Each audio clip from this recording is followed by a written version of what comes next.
అందరికీ నమస్కారం. ఓం నమ శివాయ. Welcome to my channel Kashi Chandu blogs. నా వెనక టెంపుల్ చూశారు కదండి, నేపాల్లో ఉన్నాను అనుకుంటున్నారా? లేదండి, నేను కాశీలోనే ఉన్నాను. కాశీలో ఇది పశుపతినాథ్ టెంపుల్ అండి.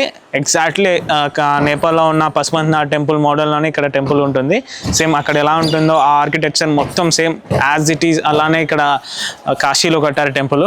ఇది లలిత మహారాణి కట్టించింది అప్పట్లో నేపాల్ టెంపుల్. మీకు పశుపతినాథ్ టెంపుల్ ఎలా ఉంటుందో సేమ్ అలానే ఉంటుంది. మీకు టెంపుల్ ఒకసారి చూపిస్తాను, చూడండి. టెంపుల్ చాలా బాగుంటుంది. ఇది కాశీ విశ్వనాథ్ కారిడార్ నుంచి మీకు ఈ టెంపుల్ లోపలికి దారి ఉంటుందండి. కాశీ విశ్వనాథ్ దర్శనం చేసుకొని బయటికి వచ్చిన తర్వాతకి ఘాట్కి వెళ్ళే దారిలో కారిడార్ ఉంటుంది కదా, అక్కడ నుంచి మీరు రైట్ సైడ్ లోపలికి వస్తే మనకి ఈ టెంపుల్ కనిపిస్తుంది. కాశీకి వస్తే మీరు తప్పకుండా ఈ టెంపుల్ని దర్శనం చేసుకోండి. ఓం నమ శివాయ. టెంపుల్ చూడండి, చాలా బాగా కట్టారు. మొత్తం చెక్కతోని కట్టారు. ఇదంతా చాలా వరకు చాలా బాగుంటుంది టెంపుల్. అయితే మీరు వస్తే తప్పకుండా విజిట్ చేయండి.